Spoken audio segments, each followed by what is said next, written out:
आपल्या महाराष्ट्रातील अक्कलकोटमध्ये एका दिवसात काय काय पाहू शकता हे तुम्हाला मी एका मिनिटात सांगणार आहे, त्यामुळे हा व्हिडिओ आत्ताच सेव्ह करून ठेवा। तर सकाळी सगळ्यात प्रथम तुम्हाला दर्शन घ्यायला जायचं आहे श्री खंडोबा मंदिरात। याच ठिकाणी अक्कलकोटमध्ये स्वामी समर्थ महाराज पहिल्यांदा आले होते। त्यानंतर तुम्ही जाऊ शकता वटवृक्ष श्री स्वामी समर्थ महाराज मंदिरात। इथं दर्शन झाल्यानंतर तुम्हाला खूप छान आणि प्रसन्न वाटेल।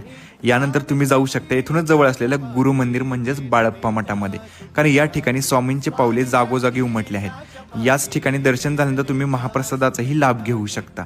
त्यानंतर आपण जातो स्वामींच्या समाधी मंदिरात। इथे दर्शन घेऊन शेजारी चोळप्पा महाराजांचा मठही आहे। या व्यतिरिक्त आपण अक्कलकोटमध्ये पाहू शकतो इथला नवीन राजवाडा।